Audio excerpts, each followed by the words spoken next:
Tonight on Onest, No Politics, I want to take you inside one of the most inspiring humanitarian events in the world.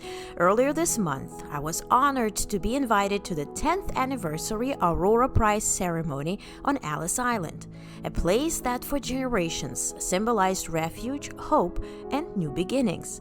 And thanks to Aurora Humanitarian Initiative, we're able to share some of their beautiful, high-quality footage with you. From the moment you arrived on the island, you could feel the meaning of the night, the stories, the people, the history of this place, and the shared commitment to protecting humanity. But before we step into the ceremony, let's take a moment to understand what Aurora is and why this initiative matters so deeply. The Aurora Humanitarian Initiative was founded in 2015 on a simple but profound principle: gratitude in action. The idea that when someone saves your life, you pass the gift forward. Over the past decade, Aurora has helped more than 3.5 million people across 63 countries, supporting over 500 humanitarian projects, from emergency response, food and water, to medical care, education, and psychological support. To learn more about this mission, we spoke to the person who knows Aurora best, its CEO, Armine Afeyan. Hi, Armine. Thank you so much for joining me. I'm so honored to talk to you today. Thank you so much, Olga. It's a pleasure to be here. Let's begin with your personal intention and motivation. What motivates you to do such important work with Aurora? Well, first of all, thank you for your kind words about Aurora. It always brings a smile to my face because it is so deeply personal. It's so meaningful to me, to my family, and to the many people who brought us to this stage right on the eve of our 10th anniversary. So Aurora was founded on behalf of survivors of the Armenian genocide and in gratitude to those who saved them. 100 years ago, my ancestors, my great-grandfather and his brother, were pulled off a train to the desert to basically certain death via death march.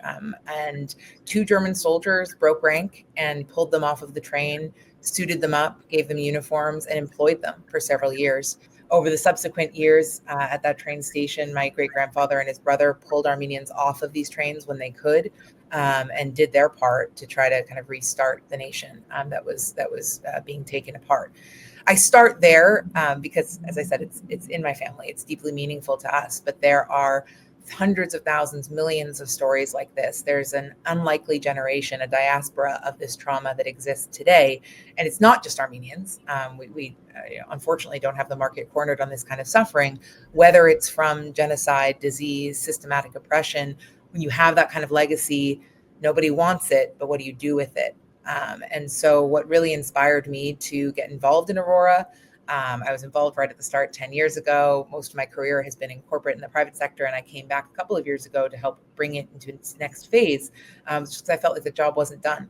There are so many, and sadly, there are even more being created, members of this unwilling diaspora, and we want to try to turn it into something positive.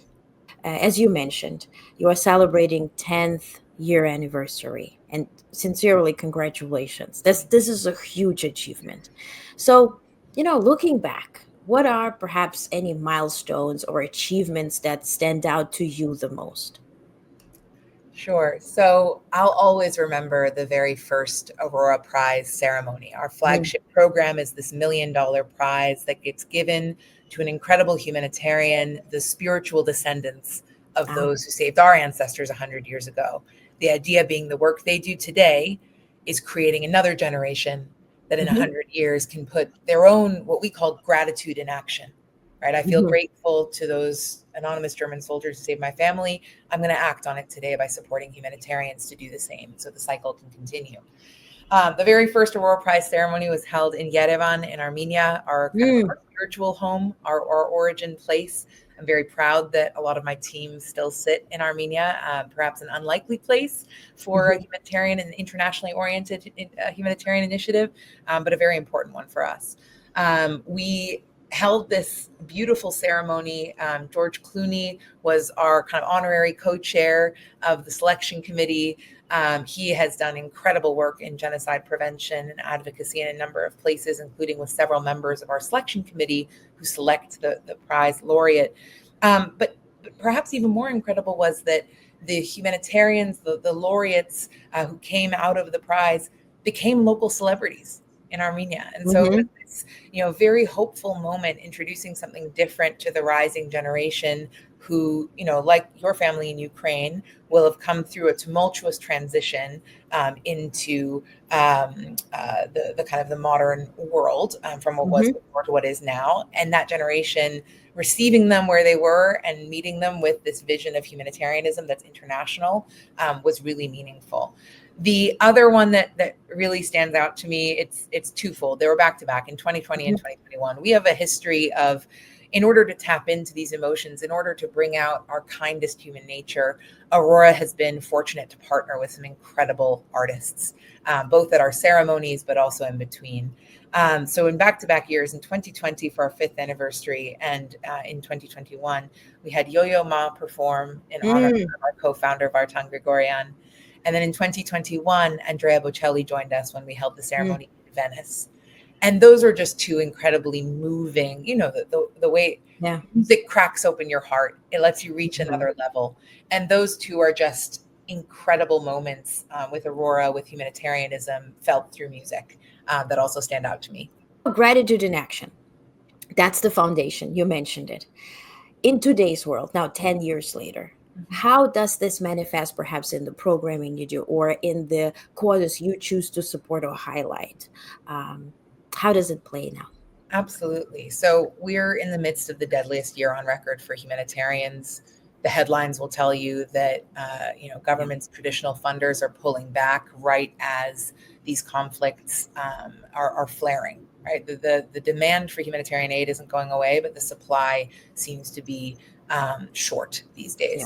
And it's going to cause, or it has already caused, a lot of needless suffering. But spending time there, I think, is very important work, and there are organizations that do that. What we've always been about is what's next. So the situation that we're in now is that local humanitarians are being asked to do more with less. Now, the secret here is, or people in the space know this, but not everyone always thinks this way, humanitarians are the ultimate entrepreneurs. They do the most with the least. They're resourceful. They're adaptable. They are, like I said, I worked in corporate. I would have wanted all of them on my team to get our set of things done. And we are lucky as humanity that they're spending those resources, those skills, saving other human lives. So the situation we're in today is high demand, potentially low traditional supply. And so those providing the care are being asked to do more than ever. Aurora, in response, is stepping up in our next phase. So we will continue to prize, we will continue to emphasize what we call the human in humanitarian, the individual story that helps you turn toward a complicated issue and really engage and understand it. But what we're going to do in addition is that we need more humanitarians. And there are two ways of doing that. You can support the ones who exist to proliferate their work and inspire a new generation to pick up the mantle. Already, actually, in this cycle, we've had a beneficiary of our inaugural laureate, Marguerite Barankitse, who's a Burundian refugee working in Rwanda. One of the students that she put through school on a scholarship she created with the first Aurora Prize has come back around to Aurora. Well, first of all, he started a refugee empowerment program to help kids like him. And so he's raising another generation, in Maggie's spirit. And then second of all, he's come back around to Aurora as a nominator for the prize to identify the future laureates. So that's going to continue. But more humanitarians, that's one way. The other way for more humanitarians is we need to get people to think differently about who a humanitarian is. And so we can support existing humanitarians. We can encourage the creation of more humanitarians. But then we also need to pull out the humanitarian in every human.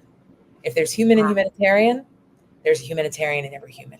And so our next phase, our gear change, it's a continuation really, is to support the Aurora Humanitarian Network, those who have made it through the prize, who we have vetted rigorously, but perhaps they go on to become the laureate. There are about 100 humanitarians working in 70 countries who are in that group. And we're going to start to pilot programming to strengthen their capacity and the community among the humanitarians. And then we're also going to pursue some educational and media and event-based options to do some narrative change around what a humanitarian even is, and show that it's really on all of us to be humanitarian. I'm in. Sign me up. Oh, journalist humanitarian. There you go. You mentioned that specifically this year or past few years, we're living in such a turbulent times, from wars to humanitarian crisis. There's also an aspect of humanitarians perhaps even being scared to travel and help and do. Given your 10-year progress, did you have to adjust to the times right now? How have you adjusted in any way? I think the big inflection point for us actually came a couple of years ago. It was right around when I came into the organization, or came back to the organization, because I had the privilege of helping it get off the ground 10 years ago as well, which was initially, this was set out to be an 8-year commitment to echo the 8 years of the Armenian genocide. And it was primarily the prize. And a couple of years ago, the co-founders decided to keep it going. They found the world in a place that certainly didn't need less humanitarian aid and less of a focus on the role of local actors in that aid. And so by continuing to do Aurora, we decided at that point that we needed a stronger footprint in the United States. This is the historic and still today the philanthropic hub of the world. It is indeed still the hub for humanitarianism and kind of that institutional system that has existed at least since World War II.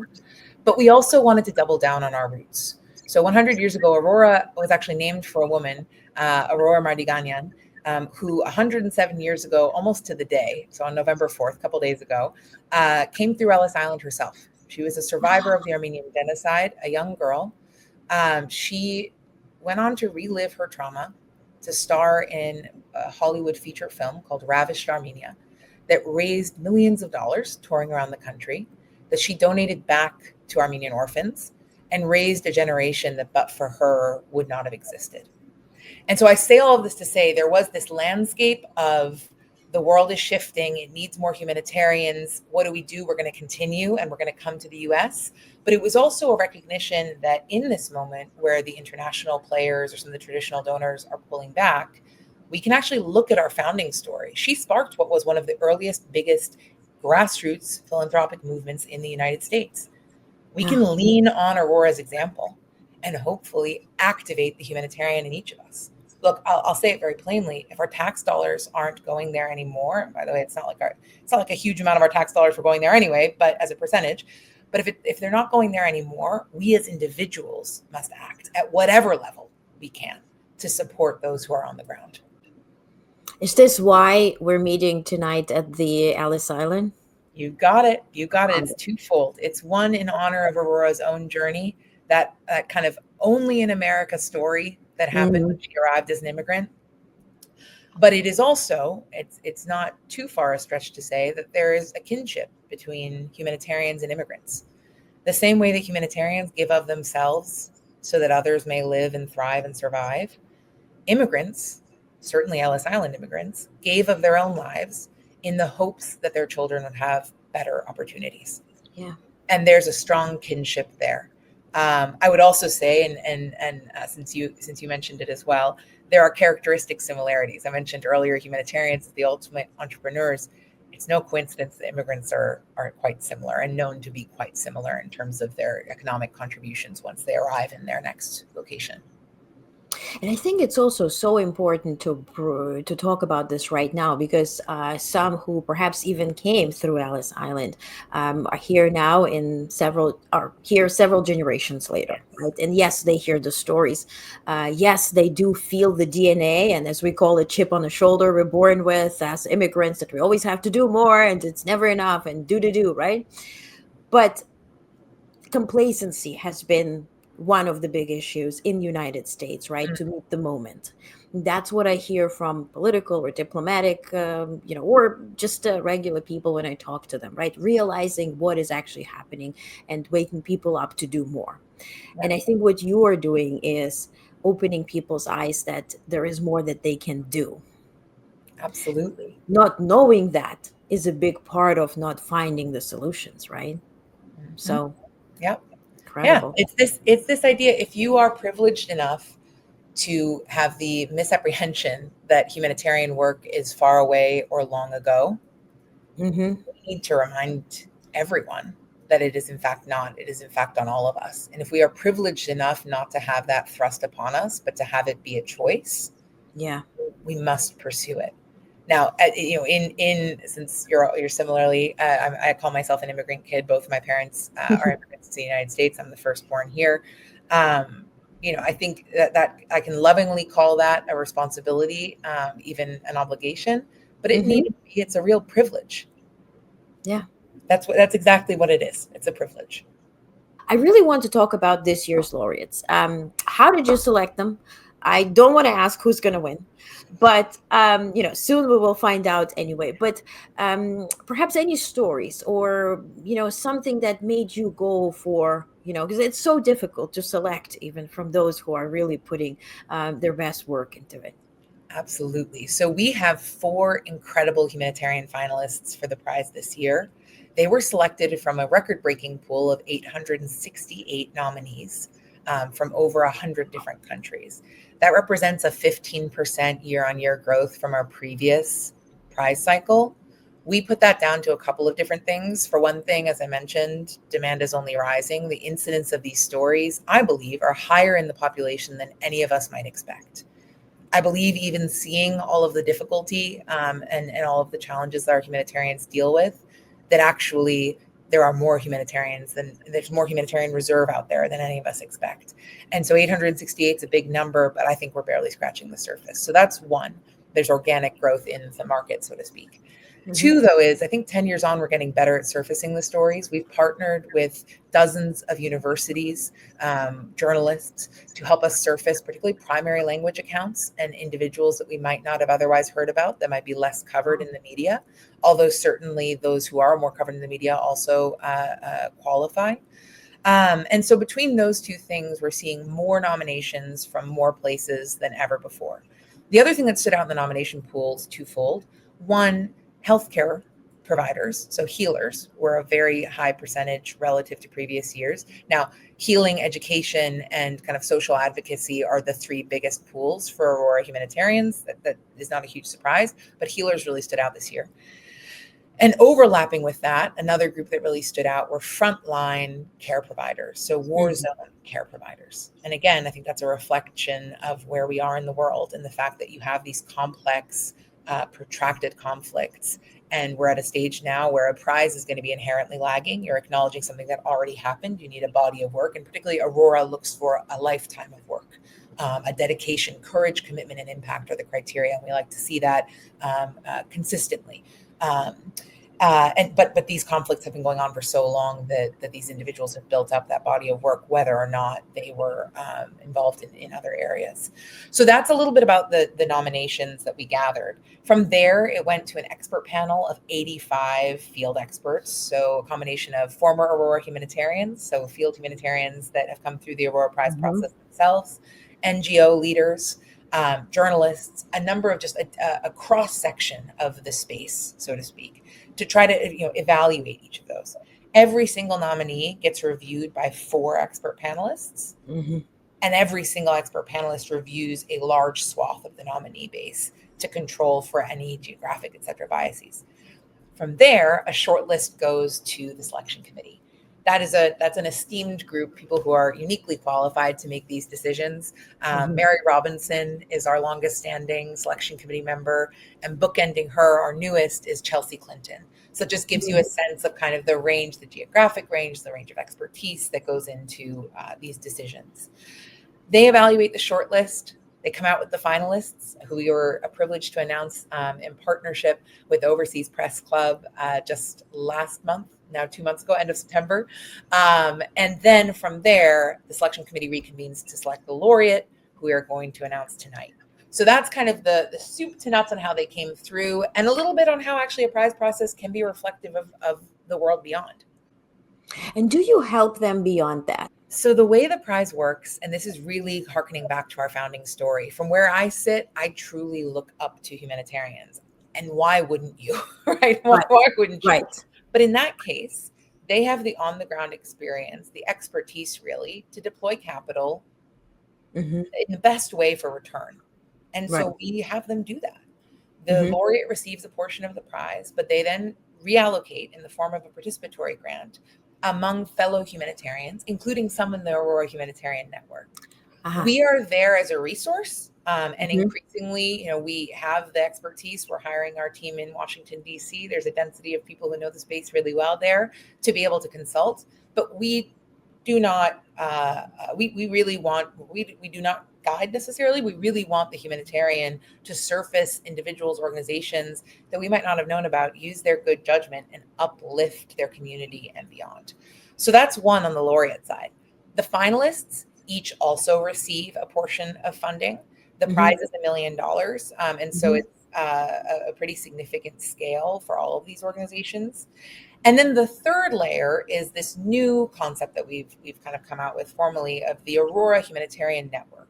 Last year, we put up the Luminaries portal. There, you're able to search by modality, by geography, to understand that 100 or so who have come through as shortlisters, who we have vetted and gotten to know well, who comprise the Aurora Humanitarian Network. In the coming years, we're going to pilot capacity and community building programs to address their needs. It's going to start bit by bit. We are a small philanthropy, but what it means is that we can be agile and we can co-create. And that's what we're going to go do. And so to go back maybe to your earlier question, that's also how we're responding to the moment. The prize is great. We're going to continue that. The human and humanitarian is important. But to inspire the broad-based humanitarianism that we need, the network is critical. So Yeah. we're going to start focusing there too. Let's talk about the honorees, because you gathered such a tremendous group of people. Perhaps what other meaningful impact that they, contributed to Aurora's legacy? Absolutely. So we have the prize finalists, and we'll announce the laureate of those, and that remains our focus. The Mm-hmm. Aurora Laureate stands for their region, for their area of impact, but also, as a beacon for the broader humanitarian population, the Aurora Humanitarians, and well beyond. This year, for the 10th anniversary, we decided to have special honorees for lives lived of gratitude in action. The reason why we chose to do that was looking back at our founding story, the individual philanthropy that saved Armenians 100 years ago, before the international humanitarian system as we know it today was stood up. That was really our inspiration. And we decided this before we knew what was going to happen and the amount of strain that the traditional international institutional system was going to come under, because it was part of our story. The same way that on the ground humanitarians, it was individuals, it was neighbors, it was missionaries in some cases flying in, or at the time not flying, obviously, coming up saying, coming into the region. On the philanthropic side, it was individuals, church groups, major philanthropists, and this American generosity was really what was characteristic of that day. And so when we set out to have these gratitude in action honorees, it was as an homage to kind of where we came from and what Aurora inspired herself. Each were selected for their lives lived of gratitude in action. 3 of the 4 are based and work in the United States with international impact. Henrietta Fore, of course, led USAID among Mm-hmm. several kind of esteemed institutions and has also been an incredible philanthropist in her own right. David Rubenstein's perhaps best known for his preservation and continuation of American institutions, and has also been an absolute beacon in his community and well beyond on the philanthropic side. And Mike Milken has also impacted the lives of millions, trying to use the economic knowledge that he has to spread that, and then also focusing in healthcare and a number of other areas.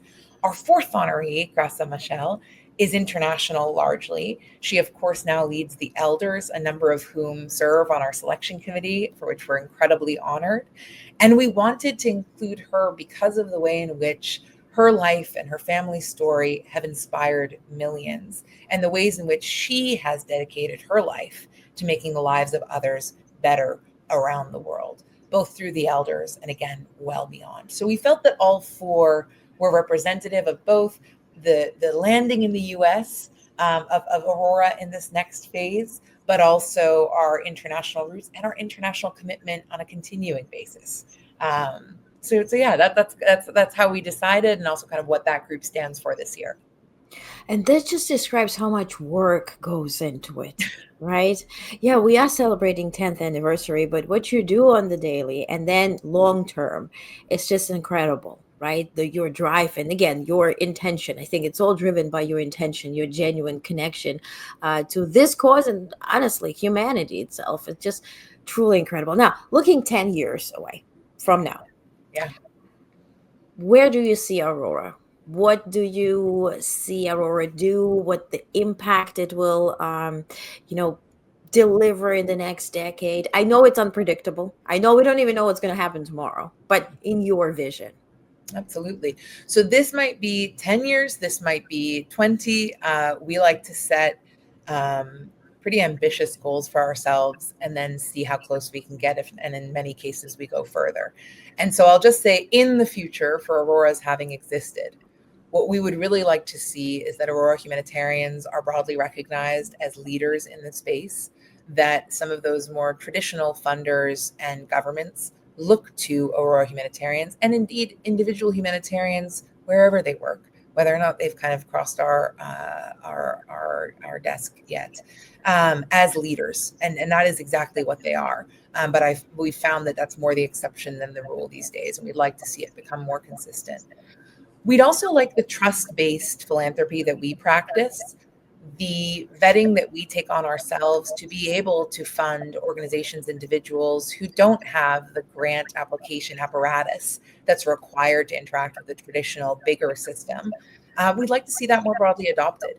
And we think that there are ways that we can influence, encourage more funders to pursue that route, and that collectively we can have exponential impact. Because again, we on our own are a small organization. Small is beautiful, but it would be wonderful to bring others along using kind of the example that we've set. And then finally, and this maybe is the craziest of the goals, but I live in a world where this has already happened, and I'm firmly staying there. A world in which everyone sees themselves as a humanitarian. Now, of course, there are target audiences for that.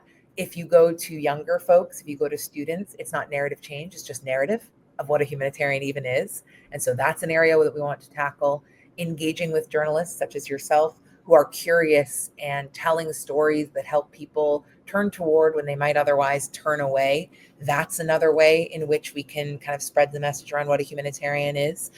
So again, there are these specific strategies within, but broadly, if walking down the street here in New York, the people that I passed thought of themselves as humanitarians, I think we'd be living in a very different world. And that's one that we want to pursue, however crazy it may seem. It's not crazy, it's driven. It's driven. And when you're driven by the right, again, intention, we come back to this intention. And thank you, Armine. Thank you so much. Again, congratulations and wholeheartedly all the very, very best. And whatever I can do, I'm here. Thank you so much. I look forward to seeing you this evening, and we'll learn who the laureate is. Exciting. Yes! And now, let's step inside the ceremony itself. An evening dedicated to courage, compassion, and the people who embody humanity at its strongest.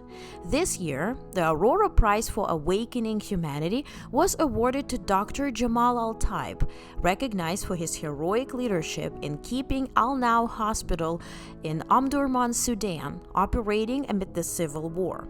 His work has saved countless lives and continues even under the most dangerous conditions imaginable. Aurora also celebrated 3 extraordinary humanitarians whose courage inspires all of us: Sally Becker, Dr. Zouhair Lahna, and Dr. Jill Seaman. Each has dedicated their life to serving communities in crisis, often at a great personal risk. And in honor of Aurora's 10th anniversary, 4 global philanthropists were recognized for their commitment to humanity: Henrietta Fore, Graça Michel, Mike Milken, and David Rubenstein. Together, their impact spans education, women's empowerment, public health, and global humanitarian work. The atmosphere in the room was extraordinary, a mix of humility, gratitude, and a shared belief that even in the darkest places, there's always someone choosing to help. Aurora's story is not only about the people on stage. It's about all of us. the global community that chooses to support compassion over indifference. If this mission inspires you, I invite you to be part of it. Scan the QR code on your screen or visit the Aurora Humanitarian Initiative to learn about their work, support their projects, and get involved in any way that feels meaningful to you. From Ellis Island to the world, this is Onest, No Politics. Thank you for watching, and thank you for being part of a community that chooses humanity.